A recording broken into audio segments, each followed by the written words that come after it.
know it's weird to see, like, see yourself. I don't like to look at myself on film. Yeah. All right. Well, good evening, everyone. Welcome to our January Silicon Valley Clean Energy Board meeting. Happy New Year to all of you. I hope you had some restful and festive holidays, and we're ready to go. So I'd like to call this meeting to order at 7:01 p.m. And could we have roll call, please? Yes, thank you. Good evening. Chair Abekoga? Here. Vice Chair Miller? Here. Director Montano? Director Elahi? Director Rennie? Director Smith? Director Sinks? Director Gibbons? Here. Director Flagger? Here. Director Ellenberg? Alternate Director Yulo? Thank you. I'll note that Director Corrigan and Director Tovar are absent. Great, thank you. And welcome back to Director Rennie. Good to see you. We're a new director.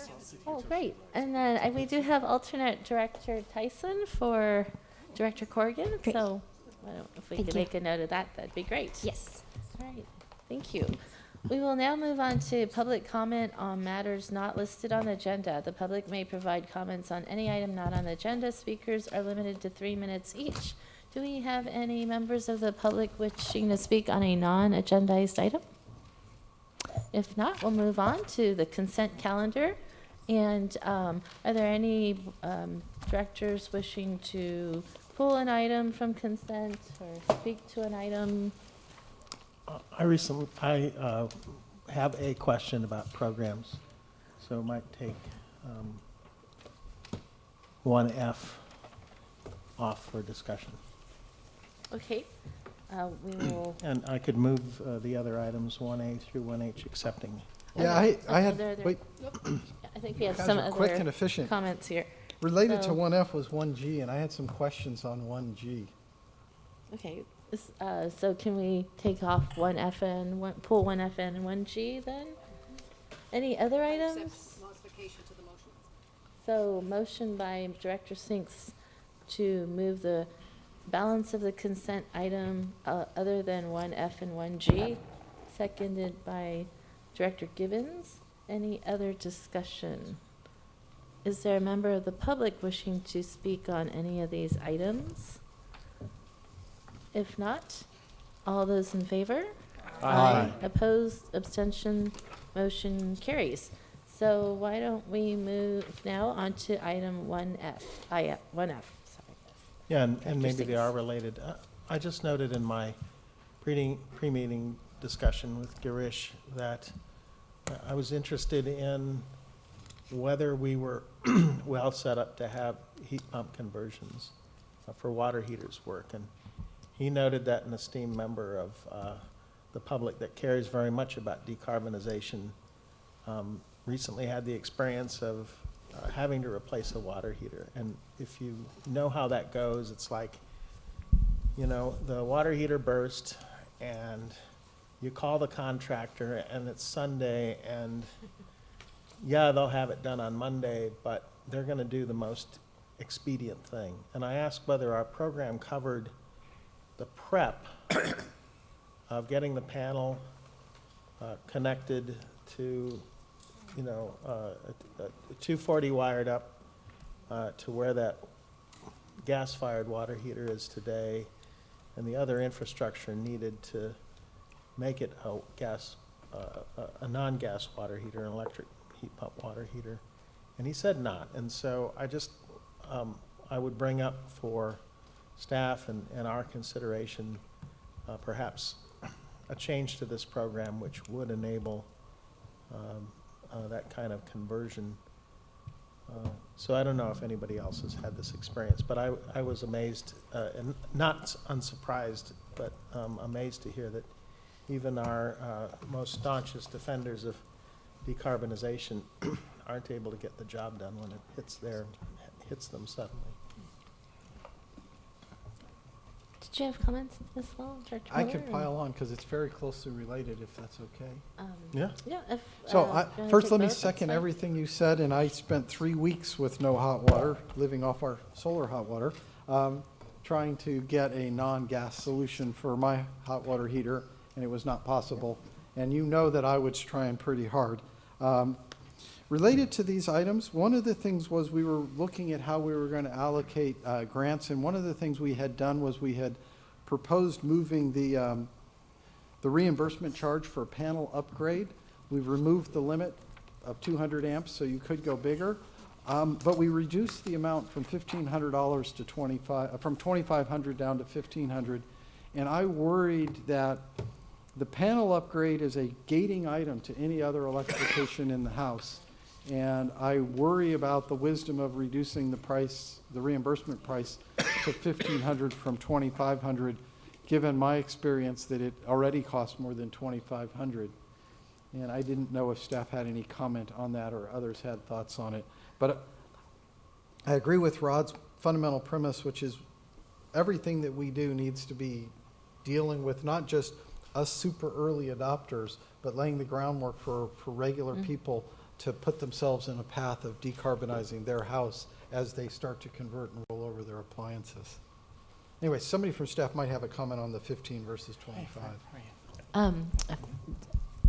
Mr. Beltrán, do you have comments? Yes, we have staff here ready to address those comments. Amy and John. Great, thank you, directors. John Supp, Manager of Account Services and the Program Manager for the Heat Pump Water Heater Program. Yeah, I'd love to address the service panel upgrade question. So just take it back for a second. Maybe 18 months ago, as we were launching this, we made some predictions and did some market research about costs for service panel upgrades. And based on the information we had at the time, we made it an incentive level estimate where we thought we'd get some reasonable uptake. And the question is, what is reasonable? Undefined. We sort of made an estimate that about somewhere between a third to maybe 40% of the customers that participate in the program would also do a service panel upgrade. Not everybody has a small service panel, and not everybody needs to change the service panel to make it work. So again, these are sort of back of the envelope estimates. We now have about 40, as of today, 48 systems that are fully installed. We have 17 of them that are installed with service panel upgrades to 200 amps. So we have a little bit of data. I don't want to say that we're done with it, but we have a little bit. Based on what we've seen, we had predicted about a $4,500 cost originally for a service panel upgrade. The existing service panel upgrades are coming in closer to about $3,000. So we believe, and again, we're still early, we haven't interviewed all the contractors or all the projects, but it appears as though because they're already on site doing other electrical work, that the incremental cost to do a service panel, since you're already there doing the wiring for the actual heat pump water heater, is a little bit less than it would be if it was just a standalone service panel upgrade with no additional work. So based on that, having a $2,500 incentive on about a $3,000 project cost, again, we can do whatever your guidance is. Our review of it seemed like a very generous incentive, which again, I'm not opposed to offering whatsoever since we did start with the $2,500. But we thought since the data coming in showed a decrease compared to our estimates, we thought it's more responsible to reduce our incentives commensurate with that. Can you speak to my question? Yeah, I think that's another good question.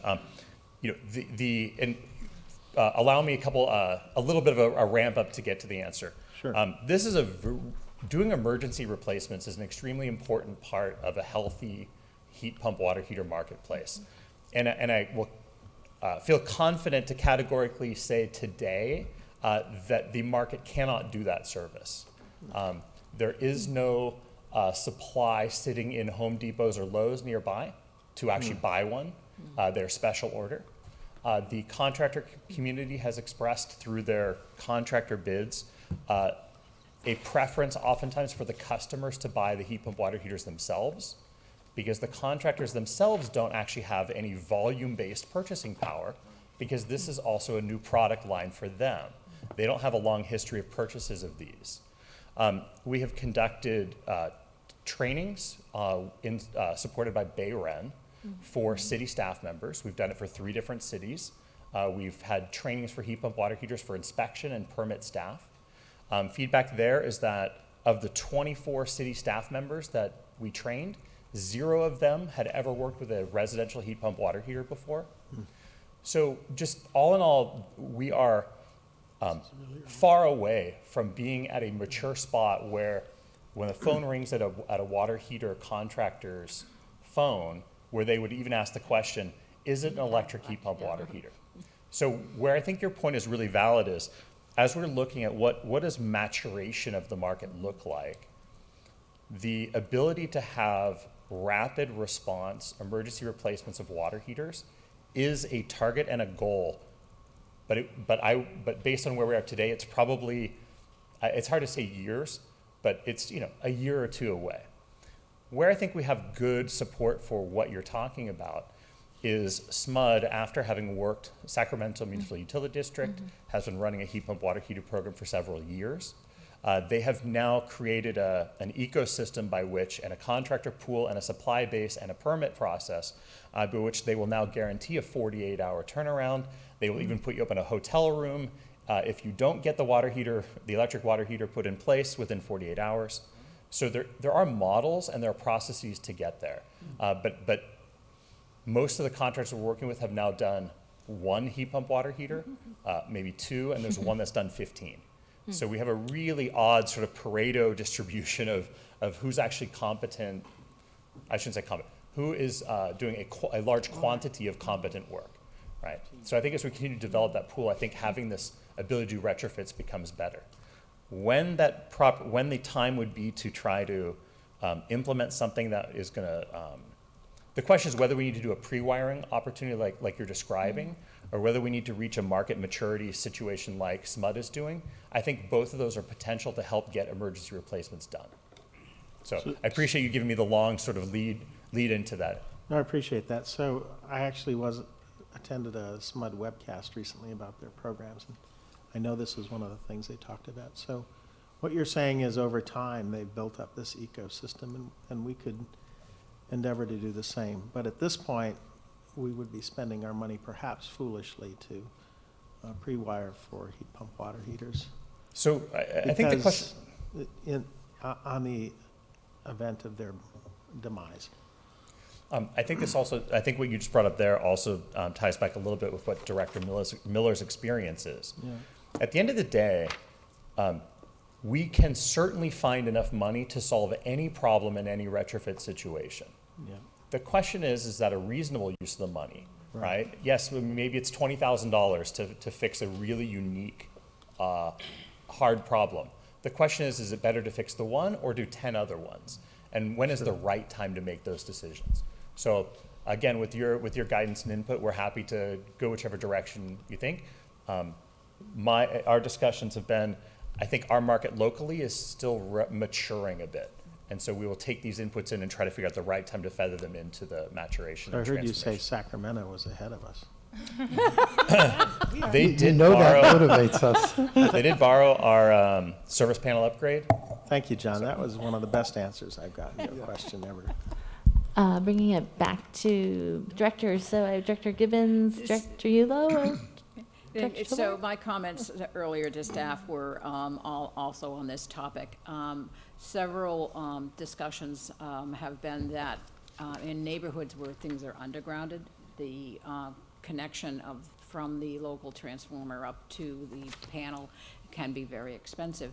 And I'm comfortable with the discussion that this is a maturing and learning experience. And then as we periodically update and get our update reports, that we might come in with a series of alternatives where an applicant can come say, well, this is my particular situation. Do you have any additional grants? So you can keep the initial grant at a reasonable experience level, but at least say under certain circumstances we might be able to, because not everybody does more than the electric, more than the hot water heater. That's sometimes a baby step. So I think we need to be flexible for that. So just keeping that in mind, I think, would be beneficial. As usual, John, did you want to argue with her? No, actually, I was gonna. Try that. Yeah, I've tried that before. It doesn't work very well. I'm kidding. So In 2 weeks, I'll be going to Sacramento to do a lot more in-depth work with heat pump water heaters. There are going to be 120 volt, so lower amperage, lower wattage, retrofit type models. Oh. And so, again, part of this evolution, both on the heat pump water heater side, is going to be as they get better and the experience gets better, maybe we won't have to do as many service panel upgrades, but it definitely is a component of the overall future fit. So again, we're trying to juggle a whole bunch of things simultaneously. So. I wanted to thank my friend Director Sinks for, again, demonstrating he's a man ahead of his time. And also for giving Mr. Supp the opportunity to give such a complete and eloquent answer, which was very, I mean, we all learned something in the Yeah, process. it was great. The only thing I want to add is I agree with the staff's recommendation in that with our limited dollars and our limited program at the moment, I think we should continue to invest in things that actually have an immediate payback in terms of a carbon reduction, and just upgrading the panel would not offer that. So. Great, thank you. Any other comments on this item? Yes, Director Lahi. Can you turn your mic on, please?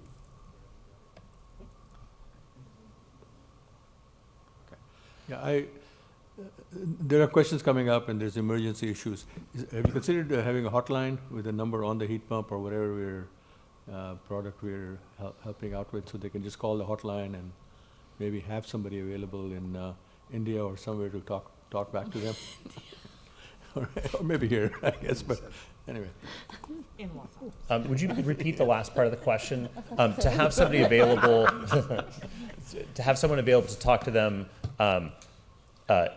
such that if their water heater breaks, they have someone to talk to about how an electric heat pump water heater could be an option for them? Or how it could be repaired. If they already have an electric heat pump water heater and they need to have it repaired, somebody could direct them where to go, where to get the parts, or maybe even have some parts available Right. to Be a ship out. part of So- that. and give them the name of a contractor who knows how this is done. Yes, thank you for the clarification. Informally, we are receiving photographs of every installation that's going in. So the old product coming out, the new product coming in.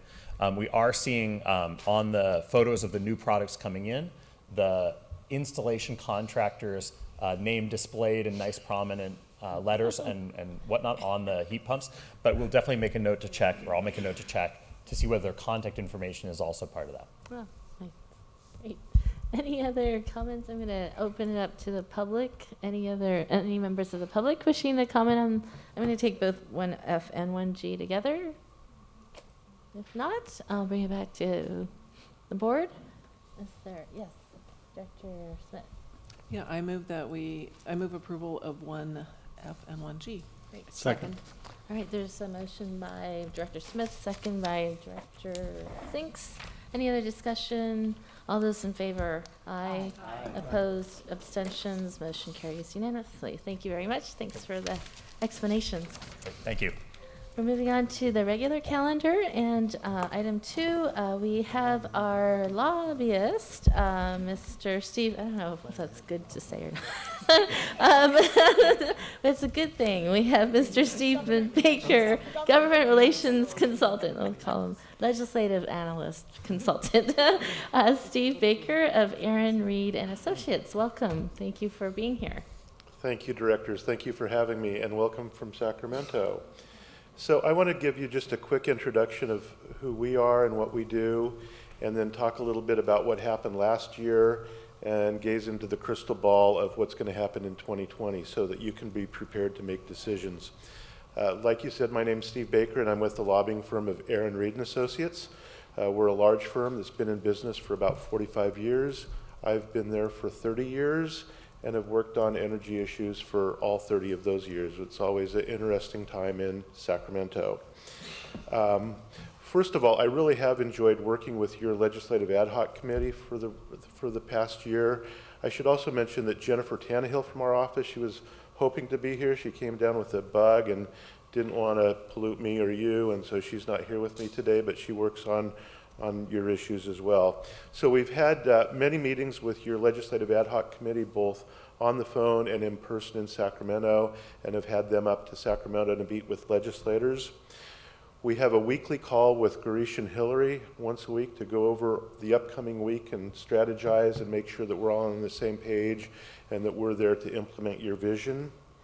We participate in weekly strategy meetings with the CalCCA lobby team as well as the individual CCA lobbyists. We meet weekly to get together and all of the CCAs to strategize and make sure that we're on the same page and working together. We've been reviewing all of the legislation that's been submitted in the legislature to determine whether or not there might be some impact on Silicon Valley clean energy. And just to give you the scope of that, last year in the State Assembly, there were a total of 2,081 Assembly bills introduced and 962 Senate bills. And we looked at all of those and all of the amendments and put those into a computer database that we exchange with Hillary with your positions that you've assigned, and we're able to then use that to keep track of things and know when hearings are coming up and make sure that we're there to testify and lobby on your behalf. The first thing that we were asked to do when we came on board was to work to elevate your profile in Sacramento and to meet with legislators and make sure they knew that you existed and what you did. And we did that individually. We did that in coalitions with CalCCA, and we did that with your ad hoc committee. We did that with Garish and Hillary, who also came up to Sacramento, and that was a very successful program. By the time the session was over, legislators knew to pick up the phone and give us a call and ask, where is Silicon Valley Clean Energy on Senate Bill ABC or Senate Bill whatever. So that's the place you want to get to so that they know who you are and what you do and that they care about who you are and that they want to be on the same page as you. And so that went very well. We also worked on several bills on your behalf, and I think the biggest one that we can talk about, and I know that Garish and Hillary have reported on in the past, was the defeat of AB 56 that would have taken procurement ability, your procurement authority away from you and provided that to a third party. And in essence, that's what Silicon Valley Clean Energy does, is procure electricity for your customers. And to have somebody else do that without your consent was a significant problem. And we were able to defeat that bill in the Senate Energy Committee. There were also a handful of other bills that were a real problem. SB 155 by Senator Bradford set up some compliance obligations on CCAs. We were able to get amendments to that removed our opposition, and same with an O'Donnell bill, AB 1362, that put additional burdens on CCAs. This is something that CCAs have been working on for years, where the utilities or others put new burdens and obligations that are unreasonable on CCAs. They try to give somebody else a competitive advantage and you a disadvantage, and so we've been working to make sure that that doesn't happen. So, 2020, we've learned that we can't just write 20 on our thing. We have to avoid fraud and have it say 2020 on our checks. What's going to happen this year? First of all, 2020 is an election year. So all 80 members of the Assembly are up for election. There's half of the senators that are up for re-election. Here in the Silicon Valley, you have 3 of your senators that are term limited out and departing: Senator Monning, Senator Hill, and Senator Bell. And Assemblyman Chu has decided not to seek re-election. So there's going to be some turnover here in your local area, and we're going to have to re-educate whoever those new folks are that are elected to those positions. And you need to think about an election year while they are making their policy decisions, because that will cloud decision making in Sacramento, and we can talk about that more if you want. There are going to be several very, very, very controversial ballot measures on the ballot. I won't go into the details of those, but there are rumored to be some behind-the-scenes negotiations with the legislative leaders and the governor to maybe remove some of those, and some of those will have local impacts on you down here. The bill introduction deadline is February 21st. Like I said, there were about 3,000 bills introduced last year. There's going to be another 3,000 bills introduced this year. We'll be reviewing all of those bills. We'll be going through that same process and working with you and your staff as you determine a policy and communicating that policy to legislators. But the big thing is, what's going to happen with the PG&E bankruptcy? I mean, there's a handful of great big gigantic issues that you can read about on the front page of the newspaper every day, and the PG&E bankruptcy is one of those. And the PG&E power shutoffs are another one. So we expect there's going to be significant legislation on dictating what PG&E and the other utilities can and can't do, and what kind of notification they need to provide and who they need to provide it to. But really the elephant in the room is, what is PG&E going to look like as it emerges from bankruptcy later this summer? And how is that going to impact you? And those are things that we've been monitoring very, very closely, and talking to Girish and Hillary about on a regular basis, and making sure that you're in the best possible position as the PG&E bankruptcy unfurls itself later in this summer. Other than that, there will undoubtedly be additional attacks on CCAs that we're going to have to deal with. I think we're well equipped to deal with that. We've shown that we've been able to rally as a coalition with the other CCAs and fend those things off. The PCIA is another issue that we anticipate we're going to have to deal with, the power surcharge. There have already been proposals to have that be increased significantly, and to the degree that there's some politics involved in that decision, then we'll be available to help out your team to make sure that your interests are protected. And with that, I will wrap up, and I think I'm supposed to answer questions, right, Girish? Okay. Thank you very much. Any questions from our board? Wow, you did a great job. Well, thank you, and it's a pleasure seeing all of you in person. Thank you. Great. I'm sorry, did you? I just wanted to say thank you for this presentation this evening, as well as all of the behind-the-scenes work that you do with staff and Hillary. It has been informative, certainly for me. I actually understood what you were just speaking about, which is saying a lot. So I thank you very much, and I look forward to the upcoming year with what you will continue to provide us with. Great. Thank you very much. Great, thank you. I'd just like to add that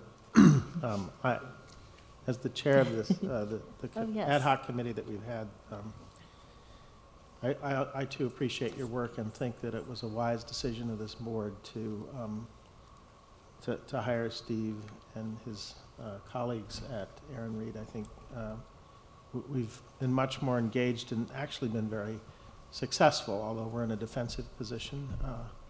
We did well in the legislature last year, and I think advocacy was key to that. So thank you, sir. Great, thank you very much. Oh, yes, Director Elahi.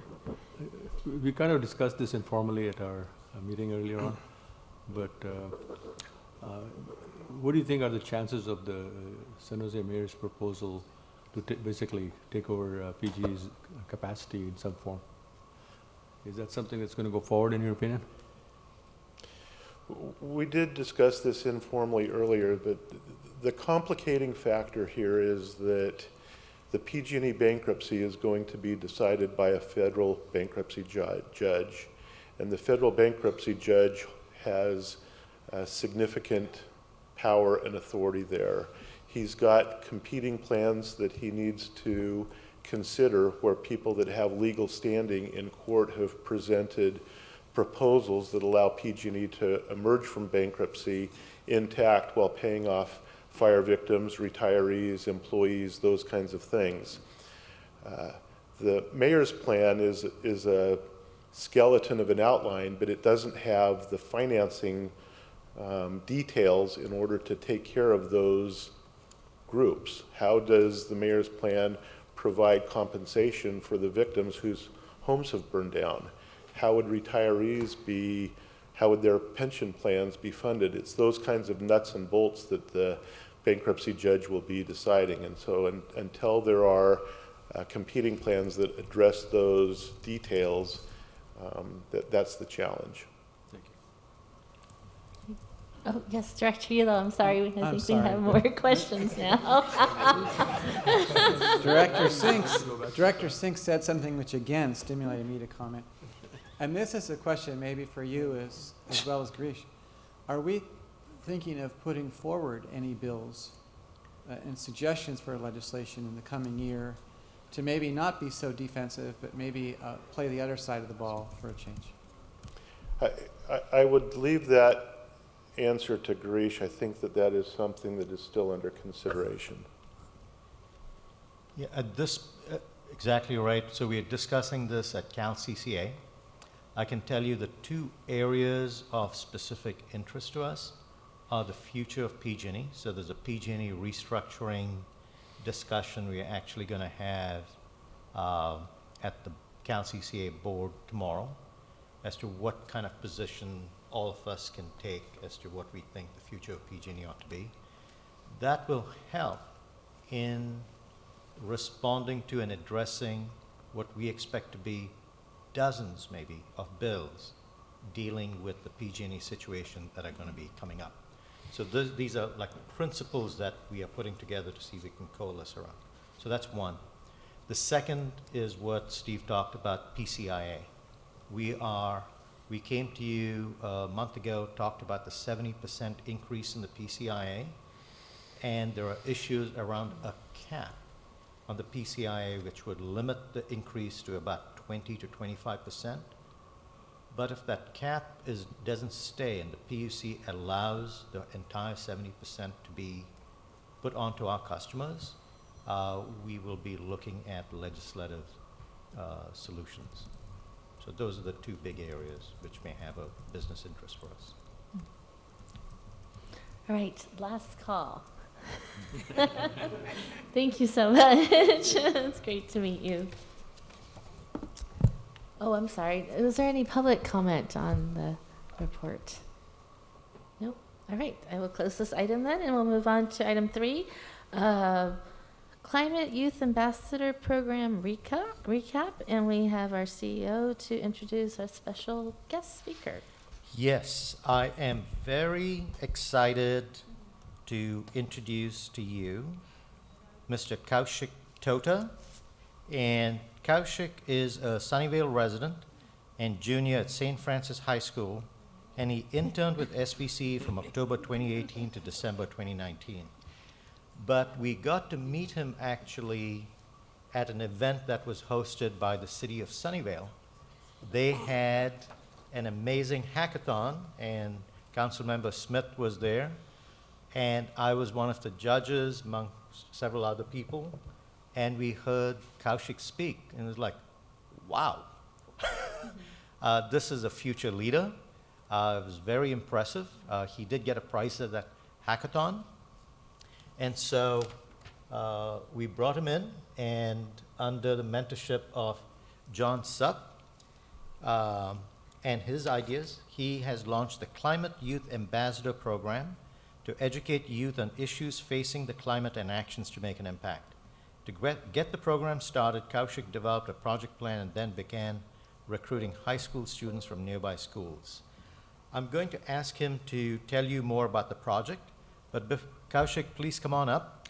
I'm going to recognize him with a plaque from me and us, and then he's going to talk to you about his project.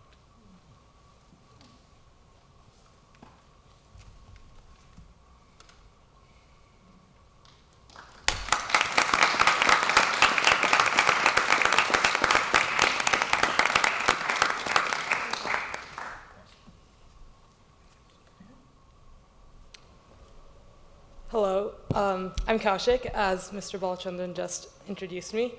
I'm a junior at St. Francis High School. I'm 17 years old, and I started the Climate Youth Ambassador Program last year in 2018, November-ish, as Mr. Balachandran said. And today, I'm just going to give you guys a brief overview of basically how the program was formed, some of the activities that we've been doing, some more about our ideology as a group and our future goals. Is there a quick little bit? Thank you. So our goal as Climate Youth Ambassadors is to raise awareness about the significance of the climate crisis and equip individuals with resources and knowledge that they can use to lead more environmentally friendly lifestyles. As youth, we focus our outreach on with other youth. So we primarily go to elementary schools and middle schools and other youth-oriented community events. But we interact with everyone, and we go to tons of different events and just try to spread this mentality of being environmentally friendly and reducing your carbon footprint and the amount of resources that you consume. So Mr. Balchandran basically covered how we were formed, or at least the earliest stages of that. I presented at the Climate Action Plan 2.0 Innovate Climate Action in Sunnyvale event, which was located at LinkedIn, and it basically brought together a bunch of people with really promising ideas that could be added to the City of Sunnyvale's Climate Action Playbook, which would aim to achieve carbon neutrality in Sunnyvale. And so I was selected to present there, and I talked about my idea, which was essentially to create a network of youth-driven awareness systems where kids go to other youth and sort of talk about this, and also recruit other kids who can then keep going to more schools and more events and sort of create this domino effect of like everybody working together to raise awareness about the environment. And there are a bunch of different panelists from local groups that advocated for the environment or provided environment-related support or services for the local community. And among those were Mr. Balchandran and Mr. Sup. And they really liked my idea, and so they recruited me as an intern. And I joined SVCE in November 2018. And I basically created the project plan for the Climate Youth Ambassador Program. And I began reaching out to high schools all across the South Bay to get them to put this program on their school's announcement systems, or like emails or newsletters or whatever it may be, to get them to join. And so then I could like train them, and we could all go to events and stuff like that to get this off the ground. So I recruited my first team, and trained them in around February of 2019, and we went to our first event in April of 2019. So our current team consists of 19 high schoolers from 10 schools across the Bay Area. I'm not going to read off all the names because I don't think that's necessary, but we have kids from schools all over, and we all bring the diversity of each school, the stuff that we've learned from that school, the information that we've learned from our peers, and we put that all together to try and create a comprehensive awareness system and content that's relatable and personalized for everyone from everywhere. And so now a little bit more about our ideology.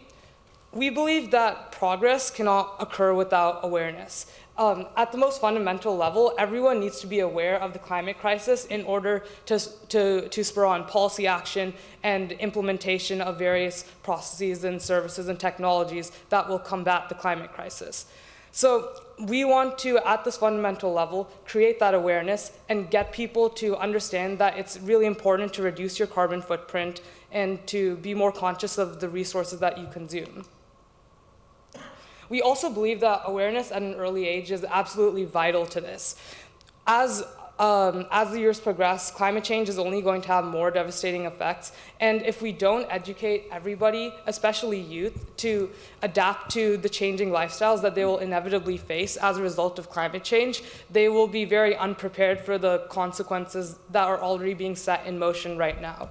Although we're doing everything we can to stop the effects of climate change and mitigate the effects of the carbon emissions and other pollutants that we've already put into the environment, it's important to educate kids with all the information they need so that when this change in lifestyle is needed, they're used to it and they understand why they're doing it. It's not just something that's being forced upon them. They understand what's happening and they're ready to take action against it.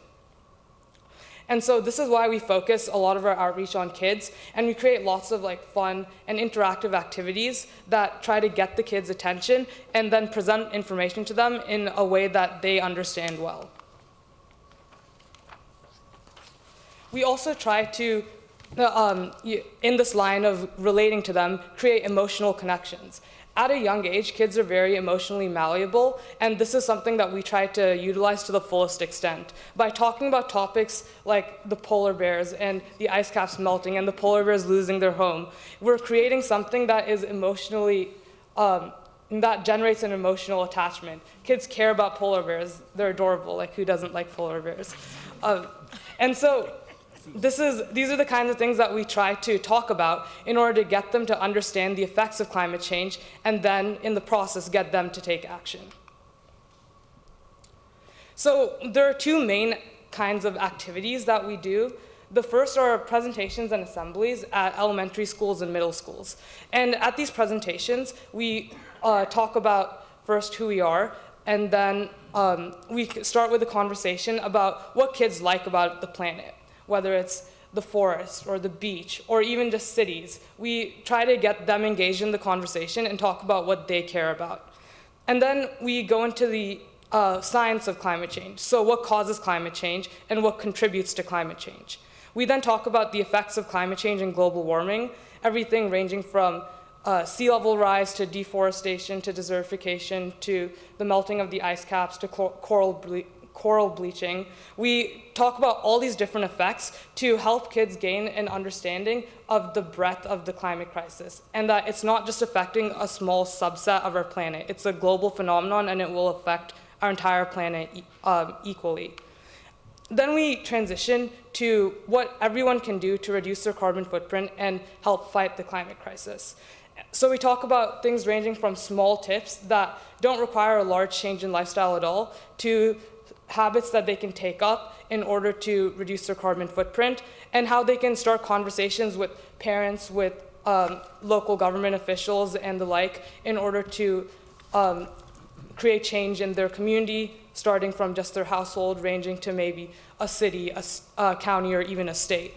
So these are the kinds of things that we talk about at schools, and we enclose all of this in a really fun and interactive presentation format. We also go to community events where we usually set up a booth or a table, and we have a bunch of different activities set up at that table, and people can just walk up to our booth and engage in a conversation with us about the climate.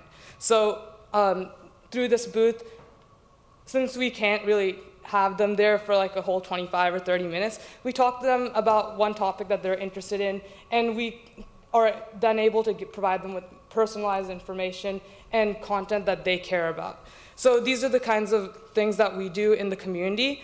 And so far, since April of 2019, we've been to 13 events and have an estimated reach of over 1,800 individuals. And out of this 1,800, over 1,200 of them have been youth. So we're extremely happy that we've had the opportunity to go to these events, and we hope to go to many more in the future. And so that brings us to our goals for 2020 and beyond. First, we want to conduct more events at elementary schools and middle schools. So this includes assemblies or after-school presentations or anything like that that we can do directly at an elementary school or middle school. We also really want to expand the Climate Youth Ambassador team. Right now we have plenty of high schoolers from the South Bay, but we would like to expand further and also get more representation from socioeconomically disadvantaged areas or generally underrepresented areas. And we want to bring everyone together in this community that can work together to fight the climate crisis. Lastly, we want to raise awareness about our activities, and that way we can build a better reputation for ourselves and then get into more events and go to more schools even more easily. And that sort of just creates a domino effect where by going to those more events, we make an even bigger name for ourselves, and we can just keep growing from there. So those are some of our goals for this year. And I just want to thank you guys for having me today, and I especially want to thank everyone at SVCE for supporting me through this entire process and supporting our team.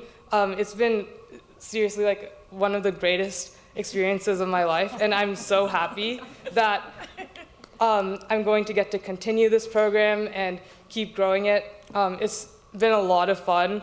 and I learned a lot through it. So I just want to thank everyone for providing me with this opportunity.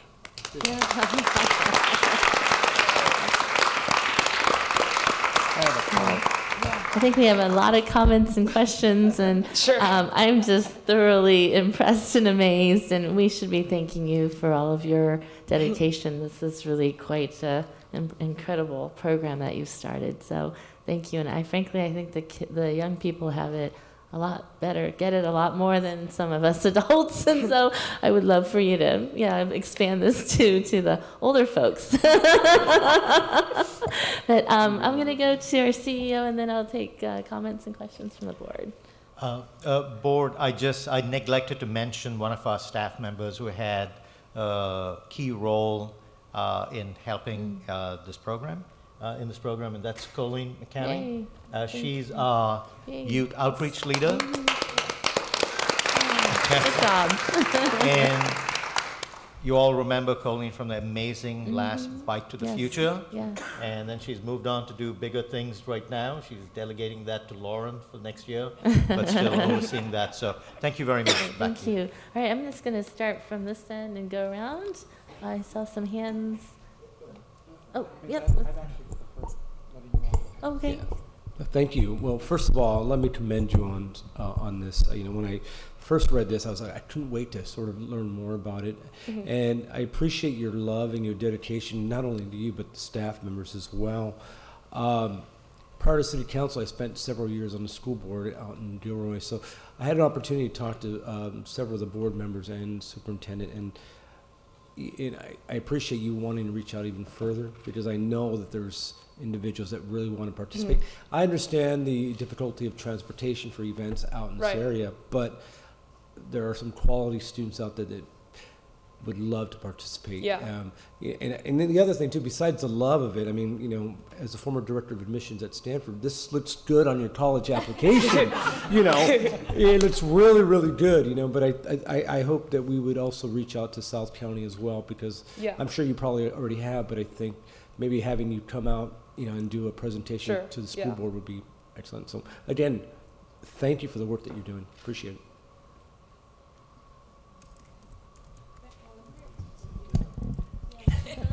Thank you. That really was a brilliant and well designed and well presented program. So congratulations first, and thank you.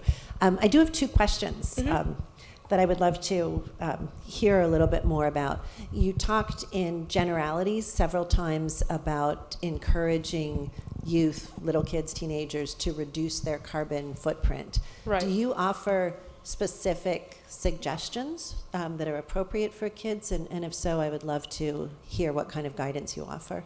Yeah, so one thing that we talk about is transportation, particularly how you get to school or how you get to any significant location where you spend a solid amount of time. And so we try, for like presentations, for example, we try to get kids to raise their hands for every form of transportation that they take. And then we engage the kids directly and ask them, why is it better to take this form of transportation as opposed to this? And what are some ways that you can, so after they answer that question about cars, if it's a gasoline car, you're burning gasoline, and that releases carbon dioxide. So then we talk about, if you have friends nearby, you can all carpool. Or if you live close to school, you can take a bike or walk or skateboard to school. And we also talk a lot about just reducing the amount of energy you consume, because since a lot of our activities occur in this area, which receives carbon-free power now from Silicon Valley Clean Energy, we focus a lot more on just reducing your energy consumption in general, because that is also really helpful, because it's important to just conserve all resources that we consume. So we talk about how, obviously, the age-old saying, turn off the light in a room that no one is in. We talk about how you should be unplugging chargers that aren't charging anything, because they consume up to half the power even when idle. We talk about things like watering plants in the evening or in the morning to reduce evaporation and things like that, to just get kids to learn about how it's important to conserve the amount of energy and resources they consume as well. Thank you. And my other question goes to the goals. You talked about your goals being raising awareness. And I'm wondering if you've thought at all about metrics for success. It's great to push out information.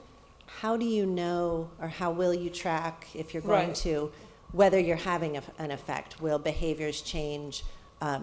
Will you be able to measure impact other than in numbers of presentations that you make?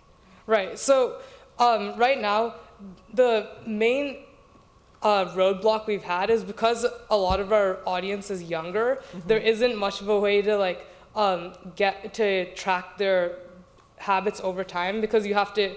That requires getting their attention again at some point in the future, filling out a survey or asking them a question, which is sometimes difficult to do. But we're trying to figure out some sort of feedback system that anyone can participate in, that we will post on our social media, on our website, and distribute to schools after a presentation.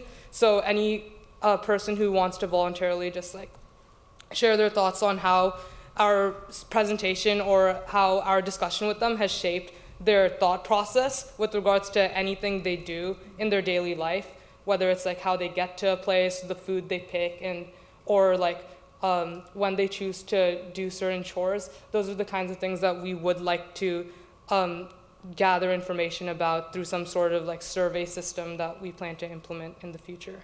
Thanks. I think that really would be an interesting piece, either collecting the surveys or maybe even offering contests or competitions to show maybe energy reduction over three utility bills, or I don't know if we can measure consumption levels at a school district or a particular school, but there might be really specific ways to do that as well. But I think this is so exciting, and I really wish you the very best and every success. Thank you. So I'll just echo what everybody else had said. We're all up here smiling. Thank you, congratulations, great work. I agree with Director Ellenberg talking about, as you move forward, how do you measure some of this? But I do want to say just launching the program and what you've already accomplished is success. So congratulations. Thank you. I just have 3 quick questions. One, with the goals, we're all city council members, and so to the extent we can help you reach these goals, I think you should use us, essentially.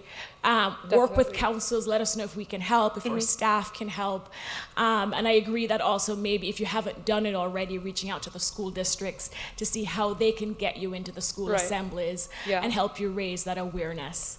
I am with the City of Los Altos, and when we were first discussing the REACH codes, we had at least 20 students from Los Altos High show up. I don't see Los Altos High listed here.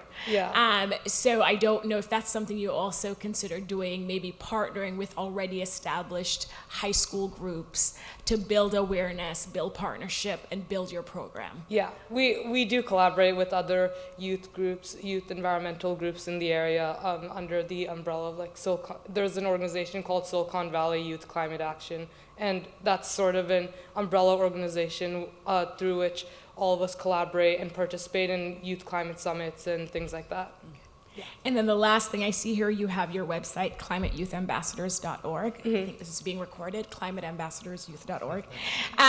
Can an individual go to the website and just sign up to be an ambassador? What's the process to become an ambassador? Right, so we usually have specific orientation meetings where it's either an in-person meeting or a Zoom web call. And so people who are interested in joining can receive the link or just look for the information online. We usually post it on our social media, which is linked on our website. And we also have direct, each of our ambassadors does direct outreach to their own school and a set of other high schools that they select. So each ambassador selects 3 to 4 high schools to email when we have these recruiting seasons. So if there's 19 of us, that's 60 schools, 80 schools almost. So each of us emails those schools, and we try to negotiate with the principal or whoever the principal redirects us to in order to get the orientation meeting information into whatever information or communication channel they have for their students. Thank you. And I assume those are your parents in the back, so I just want to say to them as well, great job. You should be proud. Congratulations.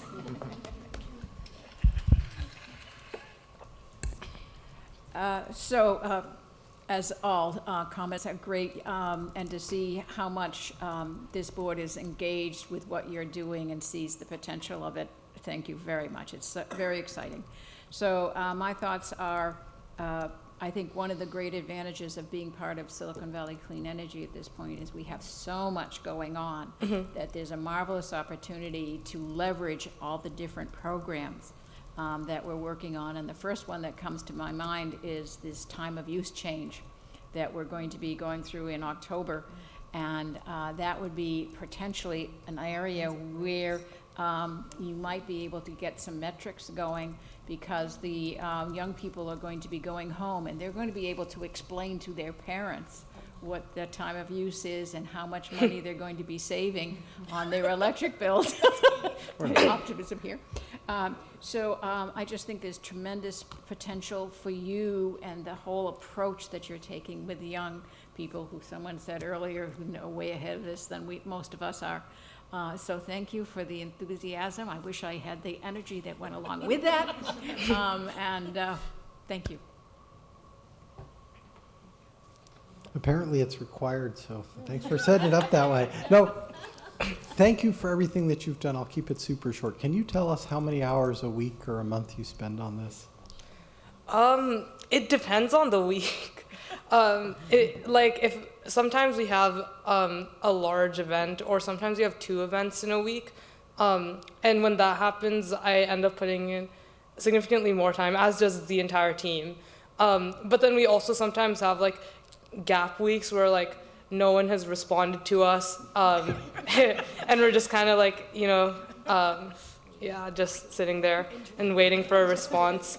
But yeah, I don't know, do you need a number?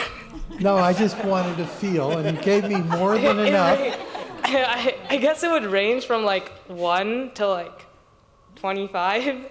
Oh, wow. But that's obviously if I have a break from school or something. That wouldn't be feasible if I have school that week. So let me thank you for your dedication and the effort that's obvious. And I will remind you, I'll look down here, you got to get those grades to get into Stanford too. So please keep up on your classes. But thank you for all that you're doing for us. So first and foremost, thank you. I am the parent of 3 sons, and 2 of them are at Bellarmine, and they have lots of clubs. I hope you've reached out. Yes, I have.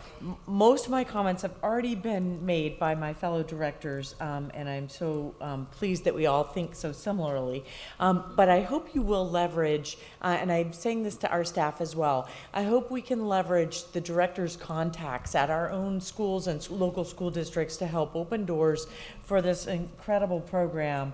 And much like Director Tovar's comments, whether you're a student athlete or not, you should be filming this because you're going to want to submit this with your applications next year. Your work is incredible. Thank you. Congratulations. Thank you.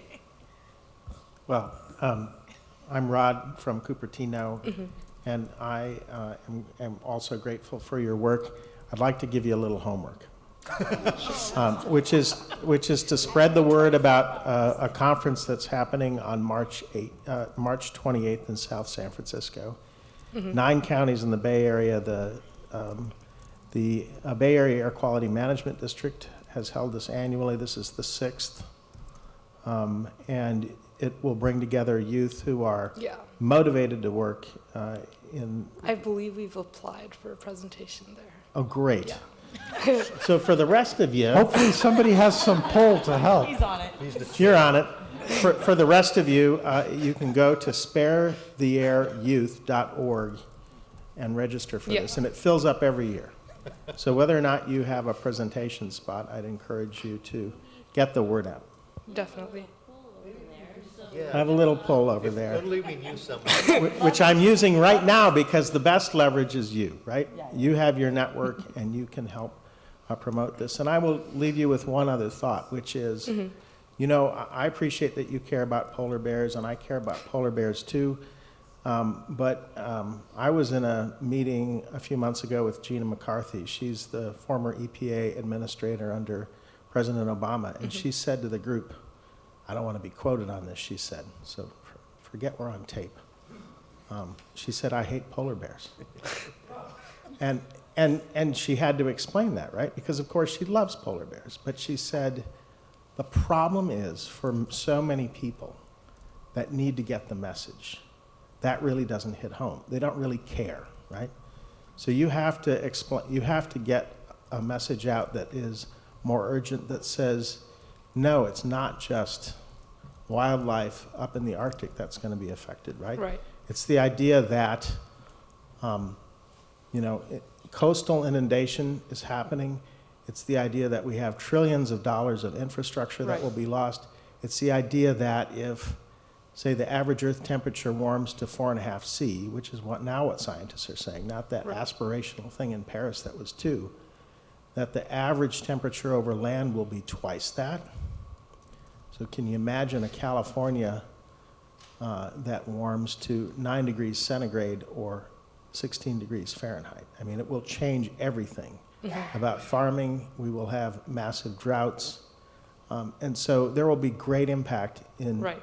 even our lifetimes up here on the dais, but Yeah. certainly in yours. Yeah. And this message, she says, she thinks will better hit home with Right. people who don't necessarily think of polar bears as being in their Right. self-interest, right? Yeah. So I just offer that to you Yeah. as a thought and appreciate your service.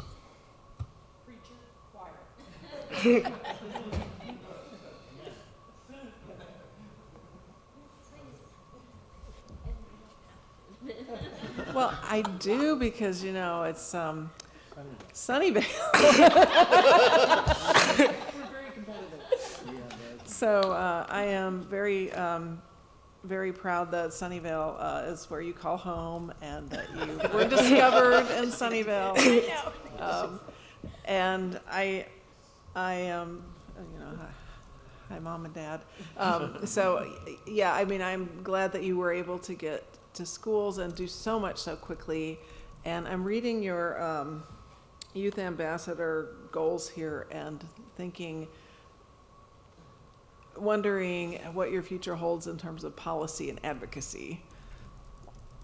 So I know that that's something you're working on and that you'll continue to work on. And I'm really looking forward to seeing what you come up with. And as you learn how this, how that all works and help organize youth and train them and teach them about how to not only live, but also to advocate Right. for environmentally friendly lifestyles and policies. So Yeah. really look forward to that. I'm delighted to see you here tonight. So thanks. Thank you. Thanks.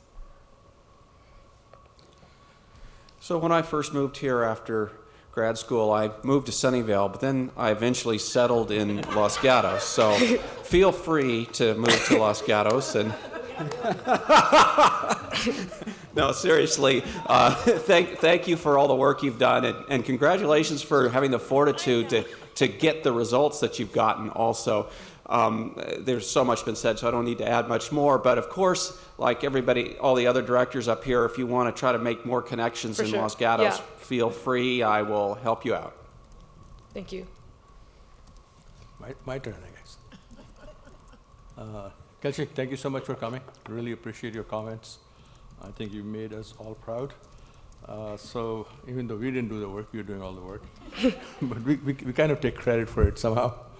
I wanted to twist it a little bit. I mean, the middle schools, elementary school kids are receptive, but there are still climate deniers out there. There's still people who don't believe anything is going to change. Have you run into that, and how do you deal with that? We actually have. So we were at an event in Saratoga, and I think Mr. Stock was here with us.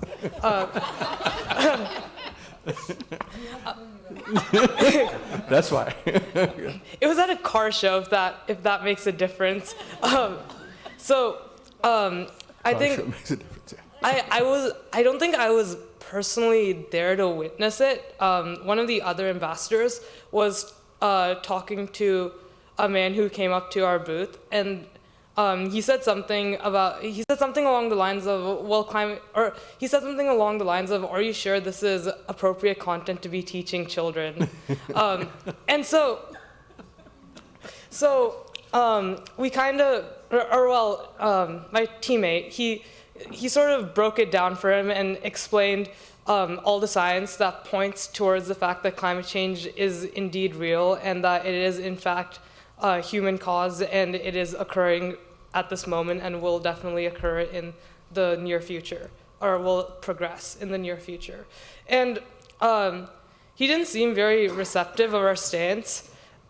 He kind of just maintained that it wasn't, or it was like, I don't know, something like slander against like conservatism or something. I don't know what he said. It was kind of just like a strange, like one-off situation. It doesn't happen very often, but in the case that it does happen, all the ambassadors are trained to just like start with the science and explain to them what changes have been occurring over the past 2 centuries since the advent of the Industrial Revolution, and what changes we are seeing in the climate right now and in the recent past, and what climate scientists are predicting in the future, and why this all points to human-caused climate change as the culprit. That's really good that the person stood their ground. It is a difficult thing. Yeah. We found in our city council when we were discussing implementing the REACH codes, which is to allow people to pre-wire for electric heat pumps, etc. Yeah. That there were people who were opposing who were making those arguments. But the best people who confronted them was our youth council. Every city, I think, has youth council. So we were able to get 15 letters from everybody on the youth council to write to the city council and say, hey, this needs to be done. So it may be a good idea for you to see if you can also interface with our youth council on some of this stuff. Yeah, definitely. We're in touch with a few. In fact, our first event was actually run by the Santa Clara Youth Commission. Wonderful. It was a 5K run, and it was also like environmentally themed. So we thought it was a really fitting way to like debut as an organization, and so that's basically where we started. So yeah, we maintain close relationships with teen commissions and youth commissions from cities in this area. Excellent. Keep up the good work, and best of luck. Thank you.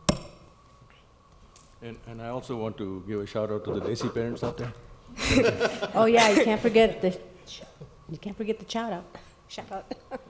Anyhow, I'm a city council member from Milpitas, and we also have a youth commission in our city. And I really admire your passion. I think that's your calling, and I think you're going to go far in great places and do a lot of great in our society. I'm thinking about the multiplier effect. How do you reach those kids that are hard to reach? I'm a teacher, so I know that sometimes it's really difficult. Sometimes you have to be creative. So I'm thinking maybe what creative methods are you using to reach those hard to reach students? I'll give you some ideas. Music, teatro, that means theater. Those are great ways to do some video clips and perhaps reach those kids that are hard to reach, because they are our future. So yeah, I commend you. Great job. Thank you. Thanks, Mom and Dad, for doing a great job. Great. Well, I think you heard from all of us, and we are big fan. Oh, Anthony, I'm sorry. A final word. I know you from wanted Anthony. to wrap up, but if I No, please go ahead. You wanted to wrap it up.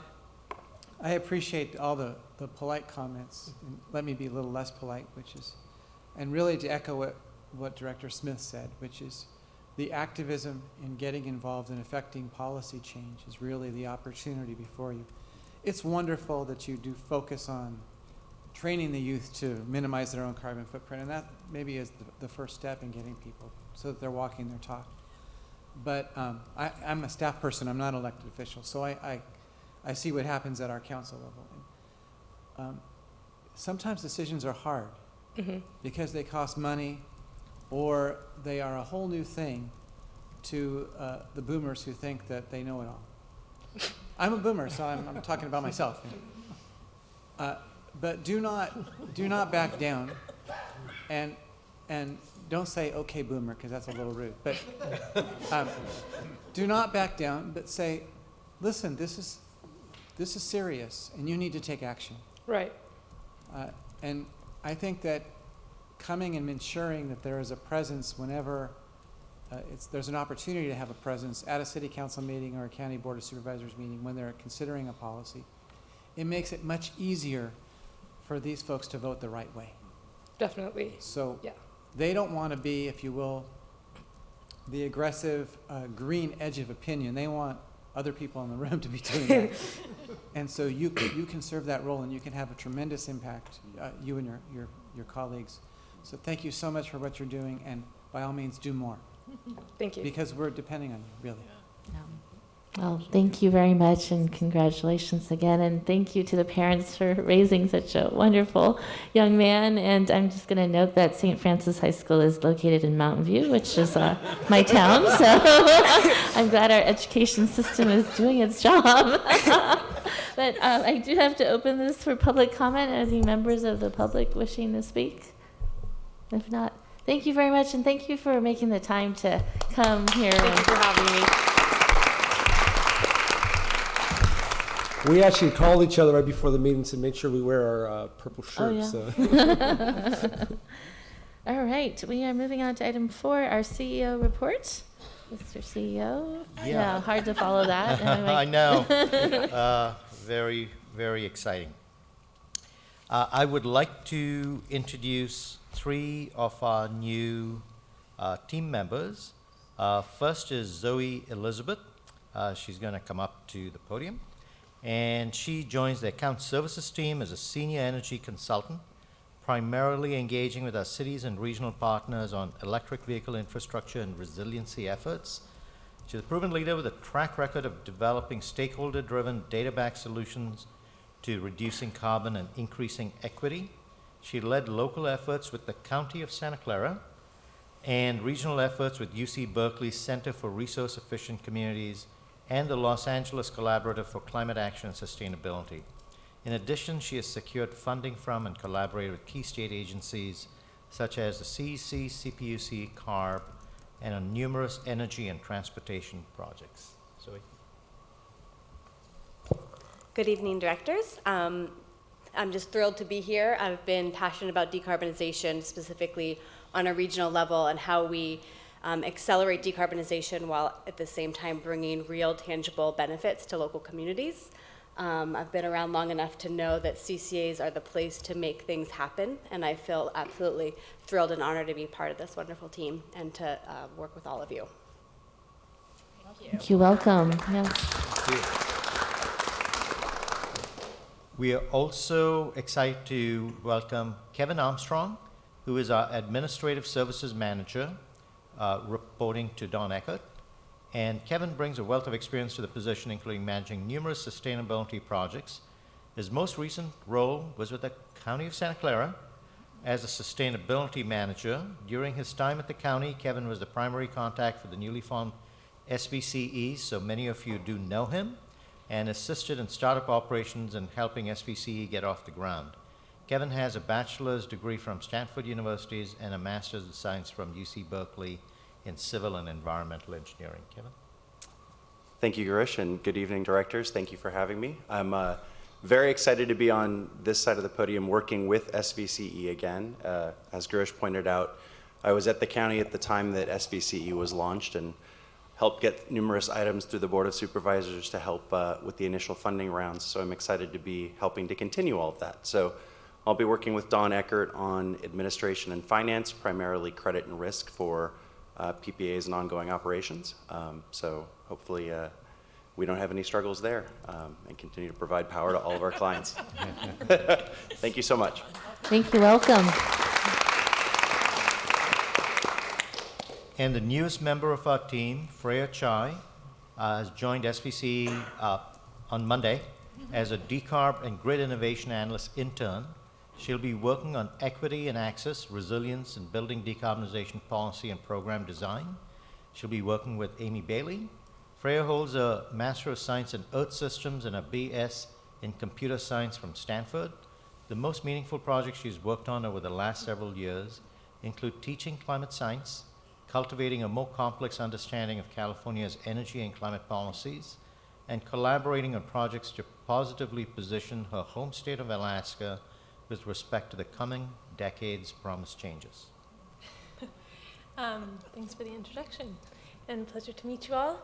I wasn't aware it would be read out right before I stood up here, but all of the important things are there. Really important to me, to who I am, is that I'm from Alaska, and I really want to go back there.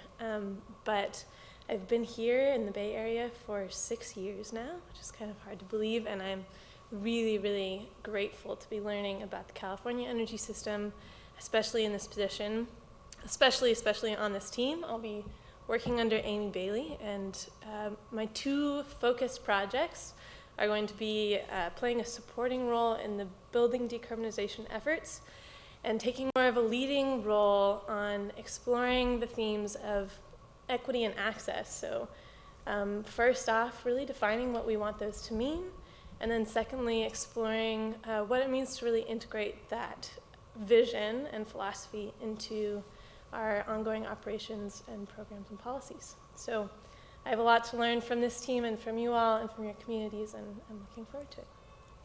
Thanks for having me. Thank you. Welcome.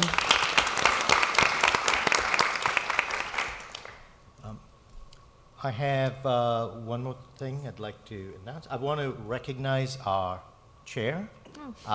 This is your last meeting as chair, and just personally wanted to take the occasion to thank you very much for your leadership, and maybe a small story which kind of says a lot about Margaret. She's quiet and resolute. When all of you were talking about reach codes, we were all talking about it early on, and there was competition about who was going to be first. There were some front runners. Margaret just was like, I'm going to get this done. Very quietly, she just worked at it, and it really was, I saw that, working with the climate action plan that your city brought together. She was engaged in it, working with the group that Bruce was a part of, and really pushing it. And that's that kind of very quiet and resolute. And Mountain View was the first city to get this done. And I think that's really an example. She puts her mind to it. Very competitive. Yes, Yeah. and does it very quietly. So on behalf of all the employees, the community, and the board, I'd like to present to you a plaque for your year as a board chair. Nice.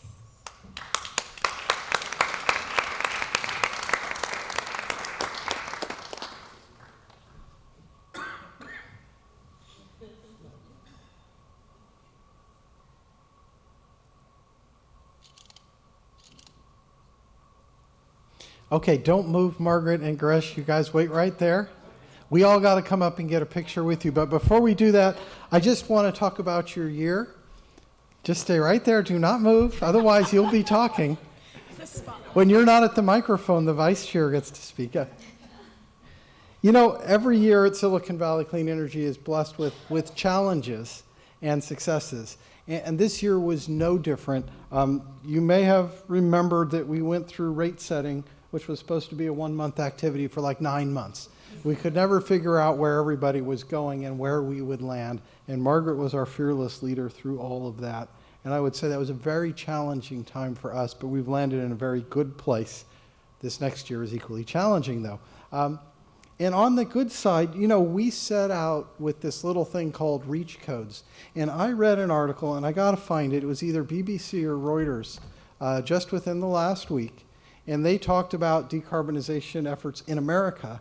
And they said there are 20 cities in America that have adopted codes that say no gas in new construction. And I sat there going, 20 in America, we're half of them, and Mountain View was right up there. And so it's been a challenging year, but it's actually been a really interesting year because not only have we survived, we continue to push the envelope on the decarbonization effort. And for those cities who've had enough voice And I can point to several of you who stood up and said, no, let's get rid of this natural gas. We have to be proud as an organization, and I'm exceptionally proud of the leadership that Margaret has shown us in the last year, and we could not have done it without you. And if I could get the entire board in front of your seats so we can get a picture with Margaret, I would be appreciative.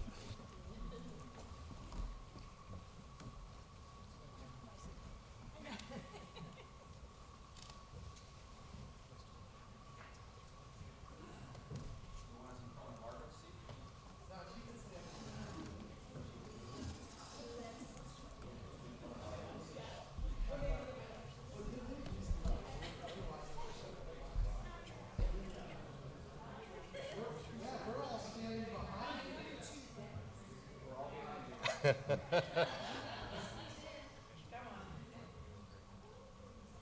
I have the whole group shift right? That was perfect. That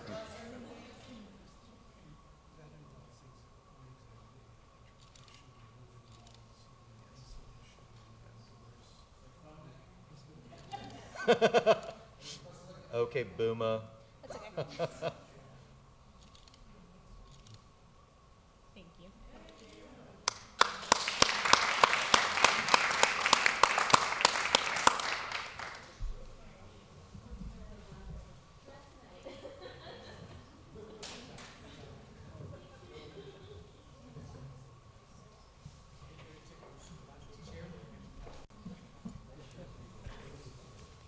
And I'd like to say, as we're rejoining our seats, I watched the hearing where Mountain View adopted in the first reading, and Margaret just brought her counsel along and went past where staff had, and that was rather an amazing example. And frankly, right, the rest of us, many of us, took that example back to our councils and said, "Hey, Mountain View just did that," right? And that really was your leadership in Mountain View, and we all took advantage of it. So thank you. 20 cities in America, and it started right up here with us, you guys. Good job. Thank you. I just wanted to say my heartfelt thanks to all of you. It's been a true honor to serve with you this past year, and I was thinking about, I think it was a breakthrough year for us. We accomplished more than I think we thought we would. I get kind of nostalgic as I'm going into my 12th year on a city council and mayor this year, yes, but I think about, we do this job to try to create a legacy and to be able to leave a mark, a positive mark. And I was thinking about, what could I say I was a part of? And definitely the creation of SVCE and then the REACH codes are what I consider game-changing items that we've been able to accomplish. And so I'm very proud, and you should all be very proud. I think you are. I did not know there's only 20 cities, and yeah, probably 10 of them are in our county, probably. So that's really quite, that's very impressive. But thank you all for your collegiality. We've had great discussions, I think, your thoughtfulness and your commitment to our movements, and it's really been an honor. So thank you very much. And that was your report, so we kind of hijacked that. But thank you, and then thank you actually to staff. I am just thoroughly impressed by the backgrounds everybody has, and just how everybody's so super smart, smarty pants, as I call it. And I have learned so much in my 3 years, and so I want to thank you all to the staff for your dedication and your positivity and doing something that's a little different, and not everybody's sold yet, but I'm confident we'll get everybody bought in. So, and thank you, Girish, for what a great choice we made. So thank you for your leadership. Any public comment on the CEO's report? If not, we will move on now to the election of the new chair and vice chair for the board for 2020. And we have our board clerk, Andrea. Yes, thank you, Chair. Members of the board, In response to the request for directors to submit a letter of interest for the positions of chair and vice chair for 2020, staff received 2 letters, one for each of these roles. So for the role of chair, we received a letter from Director Howard Miller. And for vice chair, we received a letter from Director Nancy Smith. And those are included in your packets this evening. No additional letters were received. And that concludes the staff report. Great, thank you. I believe I do have to take nominations from the floor. Are there any other nominations? We'll start with the chair's position. Somebody have to nominate the chair? Do we just vote? I think we just take the vote on, correct? Or do we need a nomination in a second? You can have a nomination in a second would be the way to Okay. do this. Okay, Yes. great. Are there nominations then for chair? I nominate Howard Miller Second. for chair. All right, any other nominations? Any other discussion? Any members of the public wishing to speak? If not, the motion by Director Gibbons, seconded by Director Rennie, for Director Miller to be chair. All those in favor? Aye. Opposed, abstentions? Congratulations.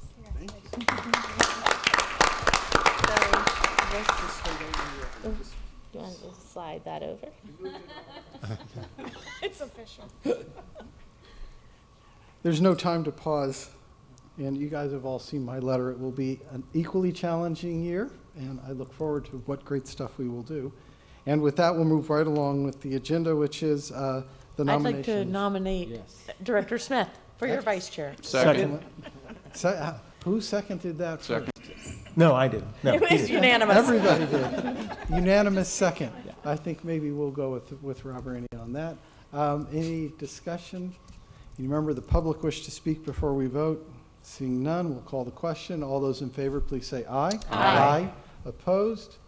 Abstentions? That carries unanimously. We now have a vice chair. Congratulations and thank you. We will change seating order at the next meeting just to be efficient this time.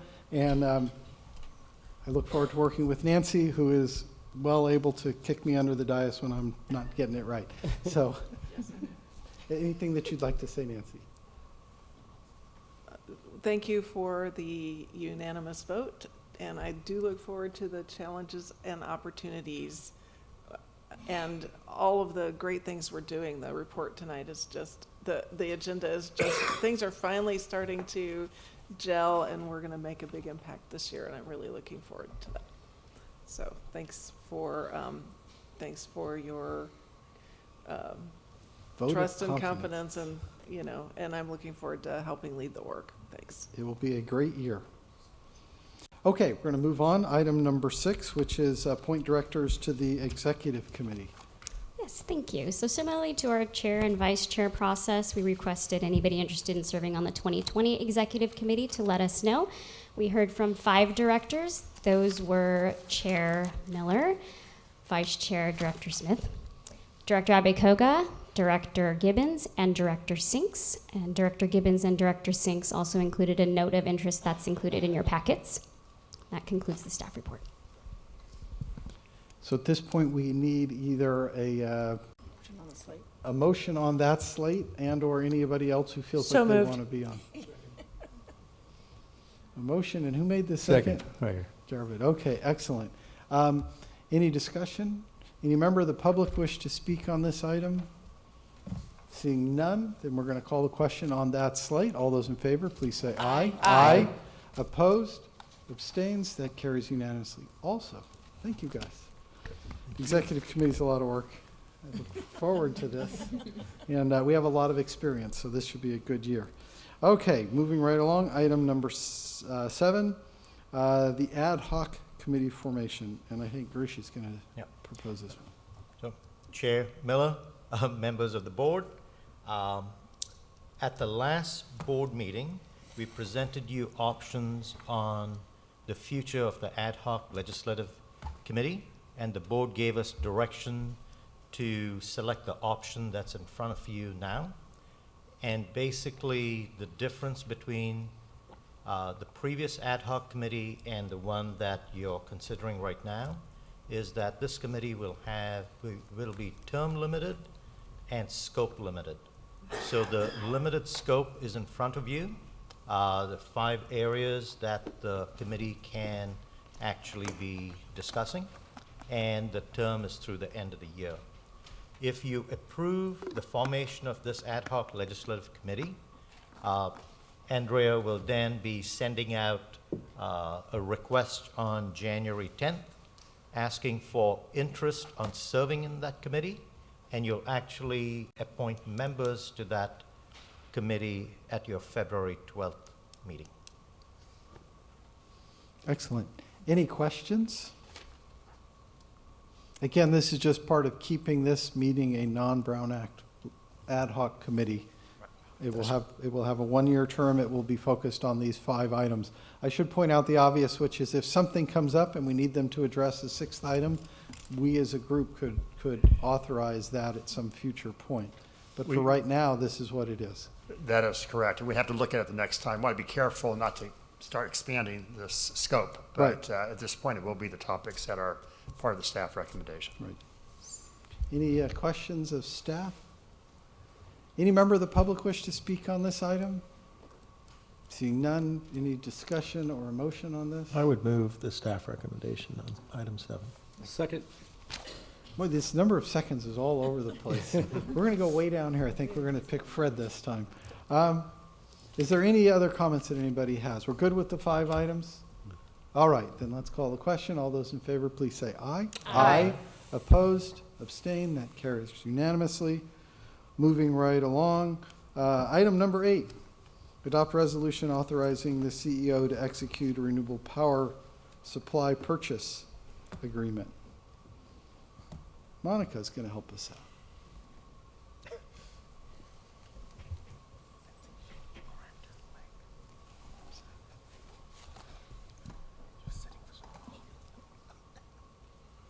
Good evening, directors and new Chair Miller. Am I the first to say that? Yeah. Okay, so today you have in front of you a request to adopt a resolution, essentially authorizing the CEO to execute in substantial form a power purchase agreement with a company named Ormat for a geothermal project called the Mammoth Castle Diablo, I want to say it in Spanish, sorry, Ford project, otherwise known as Orny 50 LLC. The contract would start December 31st, 2021, and go through December 30th, 2031, in an amount not to exceed $42.5 million.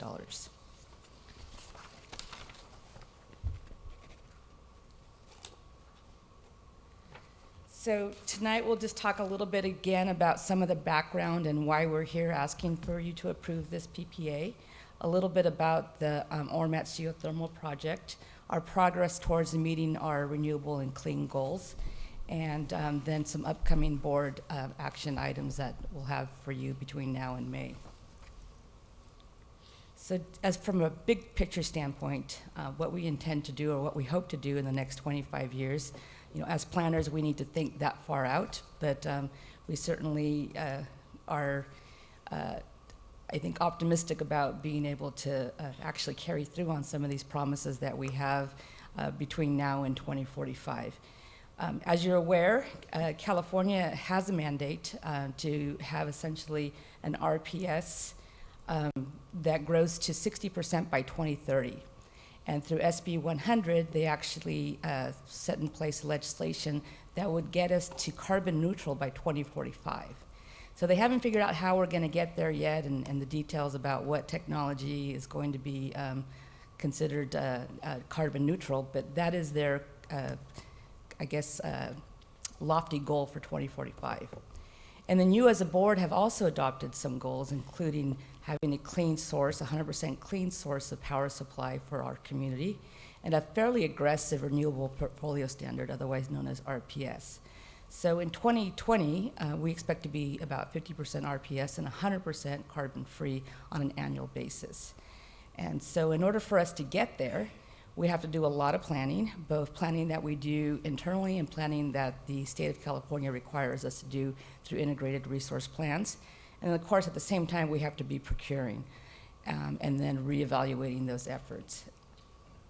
So this diagram here kind of shows what that planning and procurement activity or cycle looks like.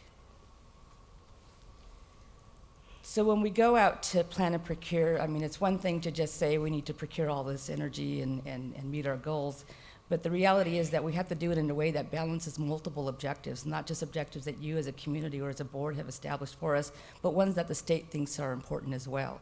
And obviously decarbonization is really important for us, but so is being affordable and having a reliable source of electricity.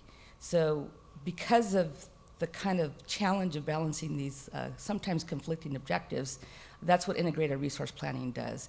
The activity looks at those different objectives and helps to develop a plan which can accomplish all of those. And when we met with you in October and September about our IRP, we kind of got some direction from you about what would be portfolios or sources of resources that would help us achieve these objectives. We also talked to you about an RFP that we issued, again with Monterey Bay Community Power. It would be our second RFP that we issued with them. We did the first one in 2017. If you recall, some of you were here when we executed 3 PPAs out of that effort. But through this last effort, same thing again, wanting to secure some long-term renewable resources to meet both our community and state mandates. We issued the RFP in April, got responses in May, spent a good 2 months or so doing some deep analysis on those resources. We got quite a bit of proposals, and we wanted to make sure that we evaluated them using some common objective metrics and evaluation criteria. So we spent quite a bit of time doing that. We enlisted the help of an outside consultant called the Sun Analytics and their software tools to run sensitivities, to calculate what the value of these resources could be in the future and what the risk associated with those resources would be if we brought them to our portfolio. And then we shortlisted and selected essentially, ultimately 6 developers to negotiate power purchase agreements with. And we've been doing that since July. And so this is the first, the ORMAT PPA is the first one out of that process to come in front of you for consideration. So again, this RFP was issued under kind of the direction that you as a board had given us, both through our strategic plan, where we specifically have a directive to try to achieve a carbon-free portfolio. And then also through that meeting that we had with you in October, the workshop on IRP, we came to you and we told you, so we might be bringing a geothermal resource to you because, again, we're trying to balance those 3 objectives, and we find that through the analysis and the RFP responses that we got, that geothermal can actually meet those 3 objectives quite nicely. This is just a high-level summary of the proposals that we received. In total, we got 57 projects proposed to us. And a lot of those projects had multiple offers associated with them, where they varied the price, the delivery point, the tenor of the project. And so, as you can see, we received projects associated with solar plus storage, wind, geothermal. We actually didn't get anything for biofuels and biomass. So this is something I just wanted to put up there. I know that you guys are interested in us evaluating a BioX portfolio as you directed us to do in the IRP, but we haven't seen anything yet, but we'll continue to look. And then we also received proposals for small hydro. And so here, just on a qualitative level, again, those 3 objectives that we try to balance, decarbonization, affordability, and reliability, each of those projects that were submitted to us have a different ability to meet those objectives. I mentioned that we have 6 PPAs that we're actually in negotiations with. And the 6 PPAs, if they all come before you for approval, will add about 22.4 or 22% of new, clean, renewable electricity to our portfolio. That's quite significant. Right now we're at 20%, so that's almost double. And the reason we've negotiated so many PPAs is we want to make sure that we we're not over procuring, but we want to make sure that we procure sufficient to meet our community goals and also to meet the mandated requirements that we have been given to us. So this table here is, again, a high-level summary of some of those projects. Unfortunately, I can't share with you the names of the projects that we're negotiating, but once we bring them to you, that will become public information. But for now, we are evaluating 2 geothermal projects, including the one we have tonight, and 4 solar plus storage resources. And these are all contracts that we will share with Monterey Bay Community Power. So To be clear, these are our numbers on this chart? yes, this would be SVCE share, yeah. For the most part, we are splitting 50-50, but well, actually, I should say, no, that's not for the most part. On 2 of the PPAs, we're splitting 50-50. On the other 4, Monterey is taking a larger percentage. We haven't finalized that percentage yet because Monterey has a huge or an aggressive load growth strategy in place right now where they're expanding down south, and so they have a huge appetite for renewable resources. I should say... Ask a yeah. question about that slide. Sure. Try to get that on. There's a significant average annual cost difference between the geothermal that we're looking at now and the number 4 geothermal for April. Can you just explain why those numbers are so different? This interpretation of the chart, that's the nominal contract cost, and number Yes. 4 delivers far more power than number 1 Exactly. does. It's a much bigger... This is not a unit cost. Yeah, this is not the per unit cost. This is the total cost. Thank you. Appreciate Thank that. you, Chair Miller. I was just going to note that this morning, Monterey Bay Community Power's Board of Directors approved execution of the Orne PPA. So they're one slight step ahead of us. But, She's trying to appeal to her competitive side. Mountain View. yeah, Dennis wanted me to mention that, Mountain so he's watching probably. So a little bit about Tom doesn't have to geothermal. work at night, For those of you who are not too familiar with the technology, essentially electricity is generated by extracting steam and putting steam through a turbine and creating a clean source of electricity. Geothermal has a lot of good merits associated with it. For the purposes of compliance, it's an RPS eligible resource. It's what we consider a baseload resource in that it operates almost 24/7.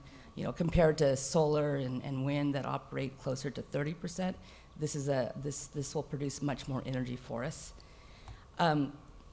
It tends to have high energy value because it produces in all hours. Essentially, it'll produce energy at compensate us for energy at a pretty good price, and again, because it has such a high capacity factor, it's considered a highly reliable source of energy.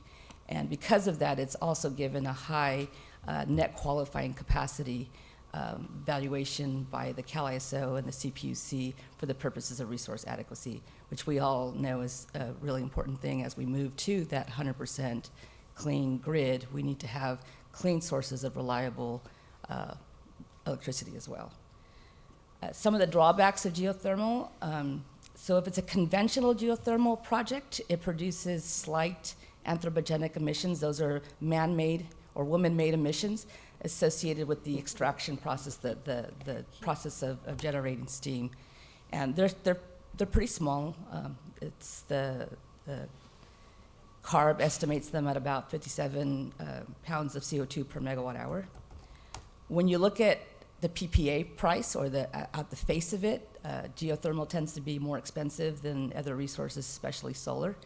But you have to really look at the value proposition, not just the cost of the resource, because the way these contracts are structured, again, we pay out a price, but we get in return an energy value. And so you have to net the two out. And so on the surface, these tend to be a little more costly than conventional or, solar and wind resources. And there's not too much of it because you really need kind of a steam field or a reservoir of geothermal potential. So there's not a lot that can be built. There's some big geothermal reservoirs in California. A lot of them have been tapped. There's some down south that want to be tapped, but for the most part, it's an expensive process to extract this.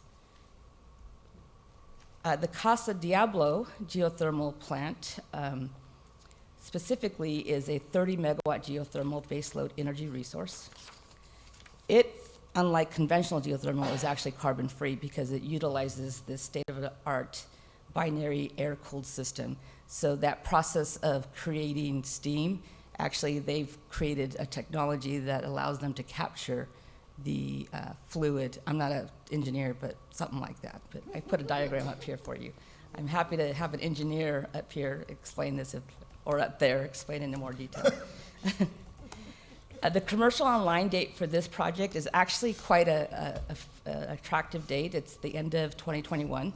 So our RFP required that the projects be commercially available no later than January 1st, 2023. So this one is far before that, and we're excited about that. It's located in Mammoth Lake, California, which is near a ski resort down south. The owner is Ormat Technologies. They will also be the developer and the operator, which is a unique situation because a lot of the renewable projects that we have been working with or have worked with, the developer doesn't tend to be the operator at the end, and so they usually sell the PPA off to somebody else, and then whoever that operator is who we get stuck with. But in this case, Ormat is pretty vertically integrated here, and that's good for us as well. The project itself is fully permitted, and they have full site control of the location, so that's also good news. It means that it reduces a lot of the deliverability or the construction risk associated with the project when they already are this far along. And it is our understanding that they have a fully executed interconnection agreement with SoCal Edison, which is the utility area where this project is located. The PPA is known as ORNI 50 LLC. It's just a legal term, I guess. But the product is going to be a PCC1, so Portfolio Power Content or Category 1, otherwise known as Bucket 1, which is also going to be Green E certified. So that's important for us for our Green Prime product, where we deliver Green E certified 100% renewable resources. And it will come with South System resource adequacy. So that's it used to matter if it was south or north, but now it doesn't. This is something that's valuable to us.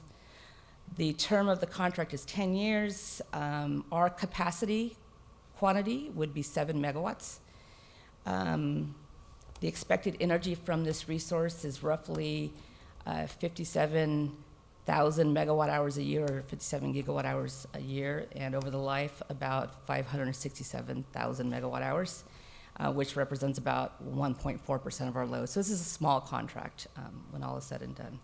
The price is going to be a fixed dollar per megawatt hour with no escalator, and it'll be settled as a contract for differences contract, meaning that basically we will pay them the PPA rate. They will net out what they get from the Cal ISO as a credit for the energy value, and we pay the difference. If we were to execute, if you approve the resolution tonight and authorize Garish to execute this contract, we'll essentially get to a 21.4% RPS for compliance, the first compliant period where we're required to demonstrate long-term resources. Our overall requirement for that period is a 40% RPS with a 26% long-term requirement. And so it'll put us at 21.4%, not quite 26%, but with the other PPAs we're bringing, we'll be way beyond that. I just thought I'd throw this out here because one of the objectives that we're trying to pursue, and is also in our strategic plan, is that we try to diversify the location of some of these facilities. When you have everything sited in the same general location, you tend to get concentration risk associated with price. So, we're trying to have these spread out throughout California. This graph here just shows some of the projects that we've already executed and some of the ones that we're considering, and the Ormat project is the one that is circled up here. Again, if we were to execute this PPA and execute the additional 5 PPAs, we'll be at a RPS of 42% by 2023. So well on our way to meeting and exceeding our targets. So as far as other things that are in the works, we have a lot of work to do still on negotiating some of the PPAs, but we hope to bring to you at least one additional or one new solar plus storage PPA next month. In addition to that, we will be bringing to you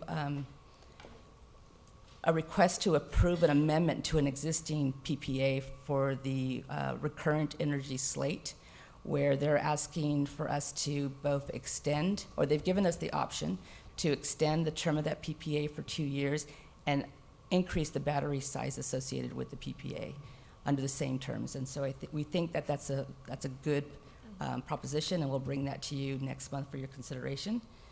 We're also looking at the possibility of procuring some long-term RPS resources from PG&E's existing portfolio. We submitted a proposal to their request for offers, and we hope to find out if we were shortlisted by the end of this month. And if we are, then we'll come to you in February for approval on that, since it exceeds Garish's authority. And then I'm just going to go through the stuff that's in bold, which are the procurement efforts that we're undertaking. Last month, we talked to you about a possible allocation of some carbon-free resources from PG&E for free. And so we hope to bring those to you again for consideration, more of a longer-term thing in March. And then bring to you the final 3 PPAs in April and May. So a lot going on in procurement, and also a lot going on in planning as we're in the process of doing the IRP and modeling. And we'll be back to you next month with some initial results, high-level initial results, and a set of principles that we hope that you would consider as our guiding principles for planning. So here's our request. Essentially, that's all I have. Happy to take questions. All right, anybody have any questions about this? We'll start with Rob. We'll come down to you, Tony, next. Okay, thank you. On page 2 of your report under project value, the last sentence in the first paragraph says for geothermal's generation, further, geothermal's generation profile is complementary to photovoltaic solar resources. You know, since it's a base load, I thought it kind of runs the same amount all the time. That sentence to me makes me wonder, does it produce better at night? That would be complementary to solar when it's not on at all. Or possibly you're saying it helps to make our duck fly by filling in at the neck of the duck curve. So I was trying to figure out what exactly that sentence meant. Yeah, thank you for that question. It is a baseload resource, and it is more intended to operate relatively flat. It dips a little bit during the afternoon hours when solar generates at its peak, but not a whole lot. There's not a whole bunch of difference between the shoulder hours and those peak hours. But yes, it's just intended to be more of a baseload resource. So it's complementary in a little bit sense, is what you're trying to say? Yeah. Okay, thank you. Yeah.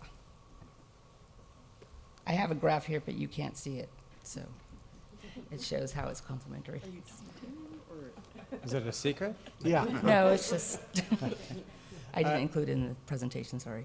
I just wanted, you mentioned the recurrent project coming up, but I was wondering that the other projects, the original 3 renewable PPAs that we approved a year or so ago, are those all constructing on time, and are things looking good for those coming online as when we anticipated?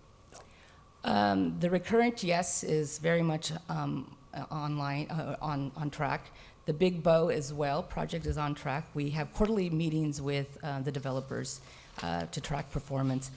The Duran Mesa Pattern Wind project, we have a little bit of concerns associated with the start date of that project, because if you recall, it was tied to the development of a transmission project called the SVCEA transmission line, which has run into some issues. The reason we haven't brought an update associated with any of those PPAs, including the Pattern Wind PPA, is because we have not received an official or a formal request to change anything from the developer. So until they do that, we basically, as far as we're concerned, they will deliver as indicated in the contract. So once they ask for a change, then that's when it triggers a change here. If they're unable to deliver, or more germane for the issue at hand today, if this project is unable to deliver at the agreed upon time, do we have the ability to collect liquidated damages, or what sort of compensation do we get? Yeah, it's a complicated provision, the liquidated damages and the delayed damages, but we certainly are looking into that carefully.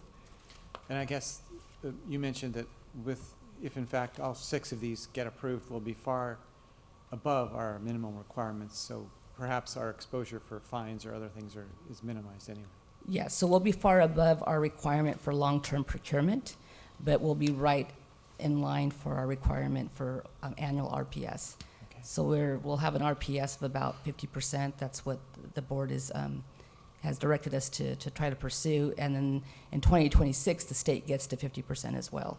And so these contracts will get us to 42%. So we'll still have to do additional procurement, whether it's long-term or short-term is yet to be determined, but we will have exceeded our long-term requirement, which is 65% of our overall RPS has to be in long-term contracts of 10 years or greater. And then I guess lastly, it seems to me this is very much a bundled project where we're acquiring the renewable attribute and the energy at the same time? Yes, it's a bundled fixed price for all attributes. That includes resource adequacy. Thanks so much. Brock? Yeah, I really appreciate your bringing this to us. I mean, we need diversification of power sources. The wind doesn't always blow and the sun doesn't always shine. And some years we may be in drought, and so diversifying is important, and we need to cover our base load. So I am curious, in following up with Director Rennie's question about whether or not this is at all dispatchable. Can we, if we have an abundance of solar on a particular day, can we say, hey, keep the heat in the ground, or are we obligated to take the bulk of the load? Right. So we're one of 3 off-takers on this Yeah. project, Monterey being the other one, and the city of Colton being the original one. Okay. And so ORMAT will be the scheduling coordinator for this resource. We will not have the ability to dispatch it ourselves, but ORMAT will dispatch it to optimize the value for all 3 off-takers. And but from my experience, geothermal doesn't tend to be very rampy. So once you Dispatchable. run it, you're running it, and Yeah. it's hard for you to shut down and then bring it right back up. It's not that type of a project. Okay, yeah, no, I appreciate that. So they will take our interests, all 3 of our interests, into consideration in the operation of the plant, however. Yes, we'll have operating instructions that we can give them about when we want it to curtail, given certain price triggers that the ISO signals, and any other instructions that we have. They'll follow those instructions. We just need to coordinate somehow with Monterey on that. Yeah, and just to be clear, this is not a plant that exists today. It's Right. it's permitted, it's being built, but if not for our demand, our cumulative demand, in this case, of 3 parties, it wouldn't necessarily be built, and we are effectively creating new renewable energy with this contract. Is that Exactly. correct? Exactly. And we're demonstrating that we can work with other community choice energy providers and others to meet the state's renewable portfolio standard goals. Exactly. And just for the record, we will be, well, Monterey will be, we will be the second CCA to sign a PPA with ORMAT. So they're excited about bringing renewable energy to the community choice aggregators as well. Well, I think we need a field trip. Oh, yes. Ideally after a great Yes. snow. That's a good point. I was going to mention that. It's quite So- beautiful there in the summer, too. I know So some this great picture places up to in fish. the upper right-hand corner, that's an existing project that ORMAT owns called Steamboat in Reno. They've offered to take us on a tour of that facility. It's Okay. actually a binary cooled facility, so it's one of the ones that, similar to the one that we want to execute a PPA with. So you could see that, it has We a nice could go sunset. there and visit Tesla's battery factory in one go. Yeah, I don't know how close it is to that, but. I know a great place to get sushi. Thank you. I think Andrea I'll leave it at might that. be coordinating or sending out a notice about a possible tour at the end of February. Very good. Thank you. Excellent. Any other questions? Jarvin? So I guess this is the first time we're doing geothermal, correct? Yes, we as Silicon Valley Clean Energy, Clean first energy. time, yeah. Oh, okay, but how old is this technology, and how many plants are out there? How reliable is it? Oh, geez. Geothermal has been around for a long time. I don't know how old the technology is. Maybe somebody else can speak to that. I know when I was at Palo Alto, we were part of we helped create a project called the geothermal, the geysers up in Hillsburg, and that was back in the mid-'80s. So they've been around for quite a while. I understand there's some new technology also going into effect on how this geothermal is taken out, and get rid of the carbon. Yeah, so the cooling technology, the technology that it uses to cool the water in order to create the steam in the hot rocks, that's a new technology that Ormat is employing for this project. Okay, good. So the 50 pounds of carbon dioxide per megawatt hour, that's still going to be there, or does that No, go that away? will not apply to this project, That'll be because fine. technically this project does not produce anthropogenic emissions. Great, thank you. Yeah, Geo is practically perfect power, so we have the PPP now. Anybody have any other comments or questions? All right, so I shut everybody down with that. Any member of the public wish to speak to this item? Seeing none, I'll come back to us. Any discussion or a motion to hopefully move forward? Motion to approve? Wait a minute. Second. Liz has a Discussion? comment? Yeah, I do, it's just a comment. I appreciate the information, and although it was technical, it was comprehensive, and I understood where we've been, what we're doing, and where we're going, and I appreciate that very much. And also, I think it fits into our earlier presentation of the Climate Youth Ambassadors. I'm sure there's a way to mime one of these diagrams and have fun communicating what geothermal is versus wind and solar. Yeah. My only regret is that we can't get more, but I look forward to a potential second opportunity, so. Anyway, any other comments? We'll move along with the question. All those in favor, please say aye. Aye. Opposed, abstains, that carries unanimously. All right, moving right along. Board member announcements, direction for future agenda items. Let me start with Nancy, since I saw you first. So at one of our previous board meetings, it was stated that a lot of the cities maybe don't post the results, the reports on their websites as much as one might like. So I raised that with our city manager, and he included our report in his December newsletter. So I just wanted to say that I did follow up on that, and that we did post it and publicize it, so. Thank you. That's on my priority session request, really important. I just wanted to mention that, as I do often, the American Institute of Architects has adopted a policy of decarbonization. And locally, the Santa Clara Valley American Institute of Architects is having a meeting next Wednesday night to discuss the REACH codes and how the local architects are going to be implementing it. So if anyone wants to attend. All right, anybody else here? Oh, Rod. So in the better late than never category, at our second meeting in December, my council passed REACH codes, and we were successful in doing the more aggressive form that looks like Menlo Park and Mountain View in its first reading.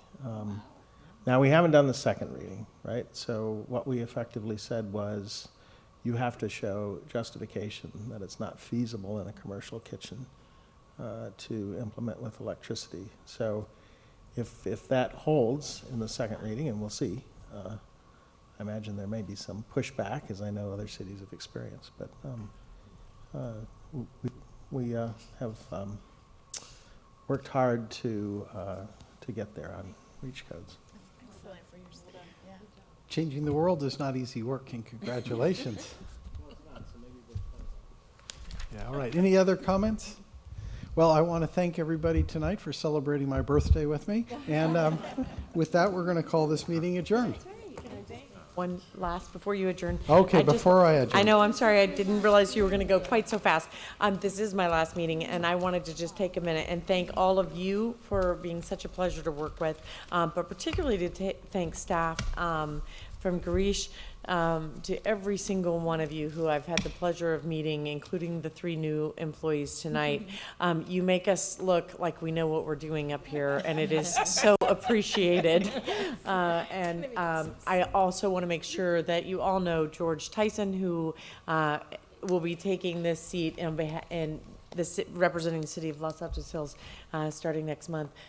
Thank you, and thank you for the lovely gift. I got some golf balls, which I'm sure I will lose very quickly. Yes, thank you. Are they carbon-free? I hope so. Probably not. Okay, any other comments? Okay, then we're adjourned.